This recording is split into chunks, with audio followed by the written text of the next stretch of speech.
farming. So, but when I heard the case of Sunday Jackson, this innocent man who was minding his own business, farming in Adamawa. Because he did a TikTok video accusing the wife of the president of some immorality. He was sent to jail. He was supposed to. Thank you guys for passing by to click on this channel.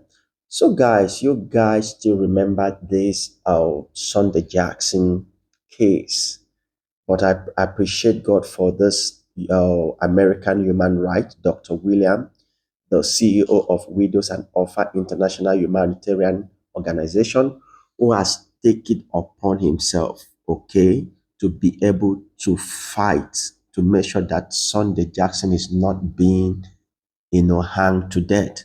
So I want to appreciate. So guys, you guys remember in my previous video, I make it. If you guys have not checked it in my channel, you will see it. We talk about Sunday Jackson, a guy that was working in his farm. Then the Fulani herdsmen come to his farm and he tell the Fulani herdsmen, okay, take your cattle and get out of my farm. I spend a lot of money to do that. The Fulani herdsmen react and stab him 2 times. The guy managed to struggle to collect the knife, for self-defense, and the combat, maybe he succeeded to stab the Fulani herdsmen, and the guy was, dead. So they persecute him. He has been in the prison for 10 good years.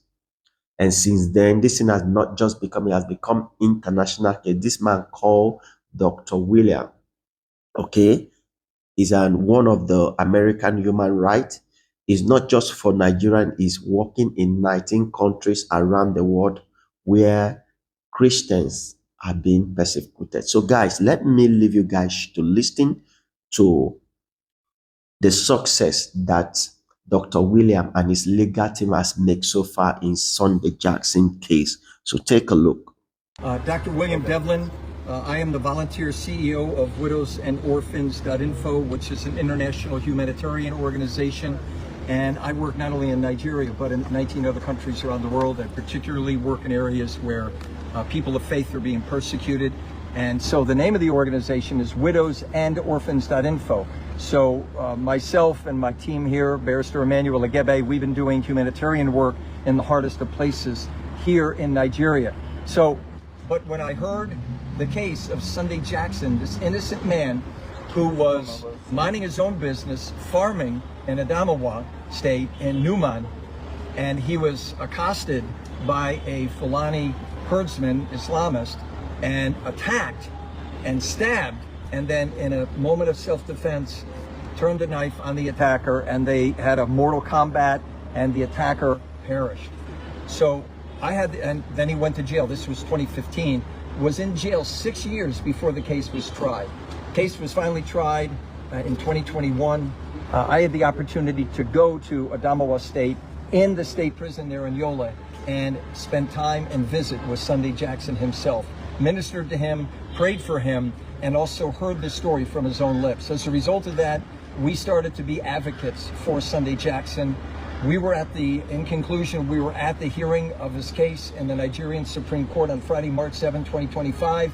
He was the last of 30 cases, and when his Sunday Jackson case was announced, case dismissed. So what happened is the Supreme Court agreed with the appeals court, and now, unless there's a pardon from the gracious governor of Adamawa State, Governor Fintiri, this young man will be hanged by the neck. So he's already been in prison 10 years, imagine that, on death row. And so we now have not only been advocating for him in Abuja, in Adamawa, but now it's become a Nigerian-wide situation. Well, it's international and then African, and 2 weeks ago it became Sunday Jackson, this innocent man who was defending himself at his farm.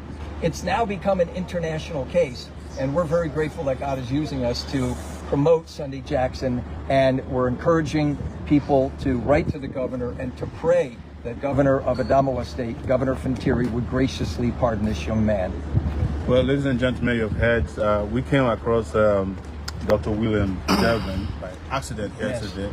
We were here representing other victims of oppression of the Nigerian state. There was a guy who was sent to, he has been in police custody for 50 days because he did a TikTok video accusing the wife of the president of some immorality.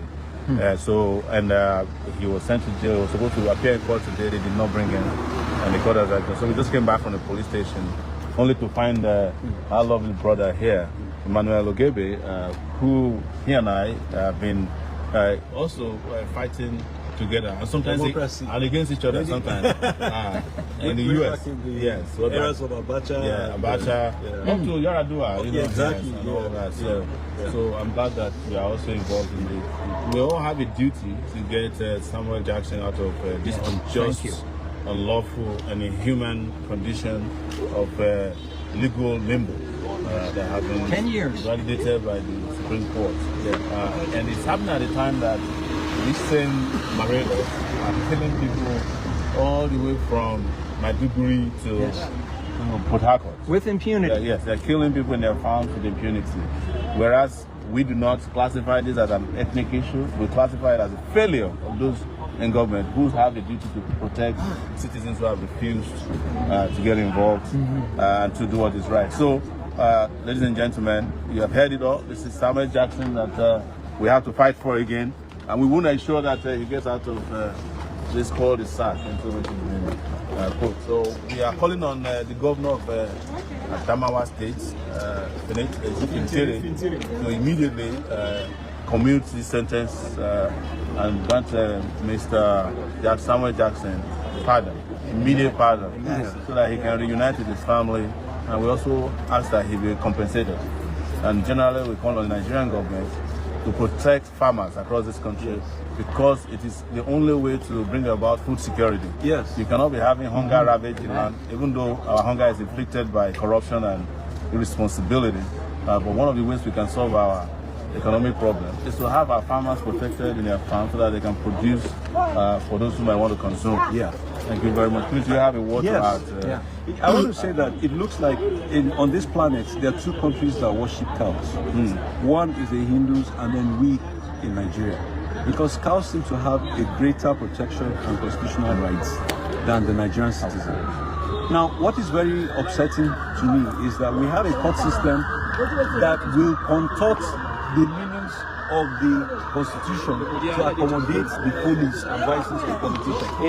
But in a situation where the constitution clearly says that this judgment should have been rendered within 90 days, it was rendered 167 days afterwards. And they didn't even pick up on this to try and help this man out. Some of the things that have been claimed in the judgment is that he should have run away.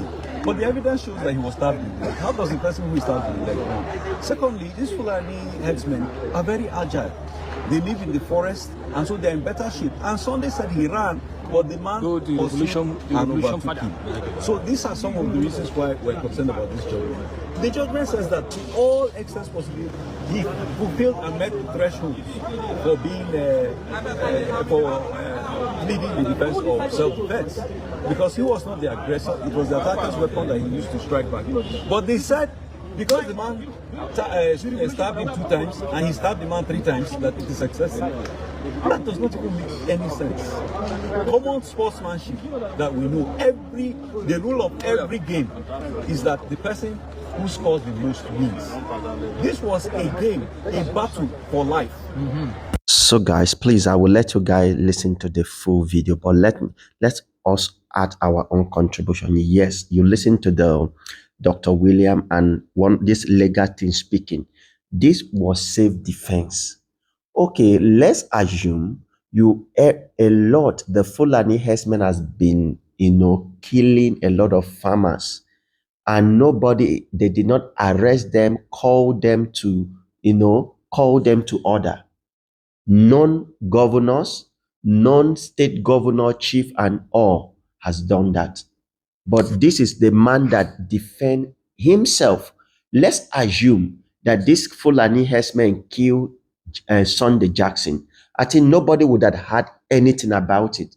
But because God protected Sunday, because I will say this is God, because if it were not God, this Dr. William and what is going on now would have not been had. I think this is to use Sunday Jackson to become international, that the whole world will know what the kind of leadership we have in Nigeria, that they value animals more than human. and they are governors, they are leaders who are supposed to protect their citizen and the property of their citizen, but none of them is doing anything about it. You should see that Nigeria does not have a leader.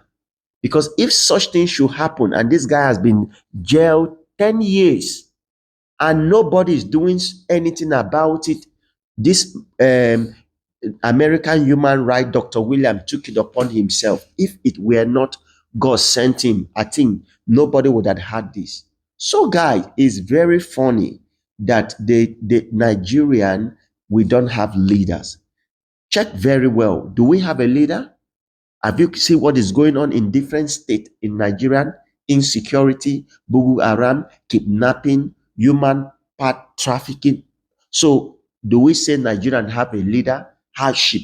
So guys, okay, let me allow you guys to listen to the legal team. Then we'll come back. Please do well to drop your own opinion, if at all we have leaders in Nigeria. Thank you. This afterwards, and they didn't even pick up on this to try and help this man out. Some of the things that have been claimed in the judgment is that he should have run away, but the evidence shows that he was stabbed in the leg. How does the person who is stabbed in the leg run? Secondly, these Fulani headsmen are very agile. They live in the forest, and so they're in better shape. And Sunday said he ran, but the man was and overtook him. So these are some of the reasons why we're concerned about this judgment. The judgment says that to all extents possible, he fulfilled and met the thresholds for being pleading in defense of self-defense, because he was not the aggressor; it was the attacker's weapon that he used to strike back. But they said because the man stabbed him 2 times and he stabbed the man 3 times, that it is excessive. That does not even make any sense. Common sportsmanship that we know, the rule of every game is that the person who scores the most wins. This was a game, a battle for life.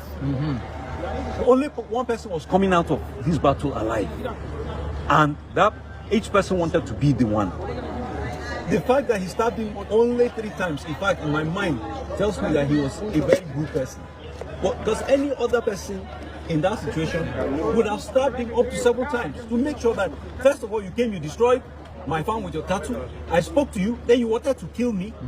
He was a victim of double assault that day, and he defended himself.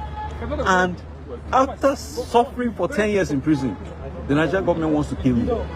Very honestly, Sunday Jackson, it would have been better for him if he had been killed that day than to suffer what he has suffered. Yes. His wife has died. Before she died, she gave birth to a child that he has never seen. The child is now 10 years old without a father. And then after all this suffering, you want to kill him again. Wouldn't it have been better for him to have died 10 years ago than to die now? And so he has already served time for an offense he didn't commit. He woke up that day not planning to fight anyone or kill anyone. He was trying to kill his family. Nigeria has failed. Our legal system has failed these people. And he's a poor man. That is why, but for the grace of God, if we hadn't spoken out on this issue, his life would have just gone just like that. Yes. Thank you very much. And we're very grateful, in conclusion, we're very grateful for His Royal Majesty, Chief Daniel Shaga, the Hamabachama there in Numan, who we had the opportunity to meet with last Friday, and he brought together the mother and father of Sunday Jackson. He also brought in the father of the man that was killed. And the father of the man, through His Royal Majesty Daniel Hamabachama there in Numan, that father of the man who was killed actually wrote a letter to Governor Fintiri of Adamawa State wanting the governor to pardon Sunday Jackson. I have a copy of that letter in my case here, and this is the letter that the father of the deceased man sent a letter to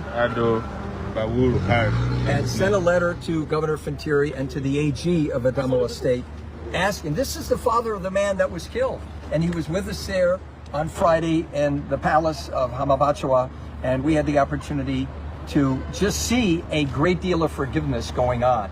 And so here's the father of the man that is dead, and he's asking the governor of Adamawa State, Governor Fintiri, to exercise his pardon authority and pardon and release Sunday Jackson. So thank you very much. In addition, we'll be organizing signature all over the world, calling on the governor of Adamawa State to pardon Sunday Jackson.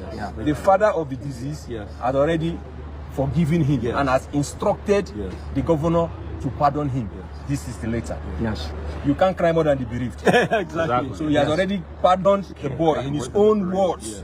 So I don't see any reason why the boy should be hanged. And that's why we're saying that this is The family double that bears jeopardy. the greatest brunt In the first has already place, forgiven him. A system that And could not through protect this boy, him this is Sunday now Jackson of a persecuting him. person did not just kill an innocent person. He killed someone that came to kill him. It's self-defense. It was self-defense. So guys, it will not really appeal to a lot of people, but sometimes we should think, if these people were our own family, how are we going to feel? So guys, if you come across such thing, you too should also share it, talk about it. Because this, okay, the question I should ask, because when I say Nigeria do not have a leader, okay, look at what is going on. The Fulani herdsmen are killing people. They will rape mothers in the farm, kill them, do a whole lot, and nobody is saying anything. And what are they trying to say? Go ahead to kill the innocent masses. Okay, the government are not providing food. There is a lot of hardship in Nigeria, and these Fulani herdsmen are scaring people not to go to farm. And Nigeria have a lot of land, and the government, the governors, the president, they are not doing anything about it. Let's also look the CAN, Christian Association of Nigeria. I've never heard that the CAN president call press to this to talk about this Fulani herdsmen killing Christian in their farm. The Christian body are not saying anything. Everybody is quiet, and all this insecurity are going on. Guys, take a look. I just want you to think deeply. Don't think too shallow. Because if you see that Nigeria is a very great country, but it's like Nigeria does not have a leaders that could protect its people. Every voice of the people, the poor masses' voice are being silent. And because of these leaders, their children, their family is not being affected. So they cannot do anything. But time will come, it will affect them. Because I believe whatever you sow, despite it might tarry as time goes on, it will take a long time, but that wickedness, they will reap it. It's just because they are not killing their mothers, they are not killing their father, their brother, their sister, their children. They do not say anything. They just let the poor masses to die. Guys, please do well to drop your own opinion. What do you think? Did Nigeria have a leader?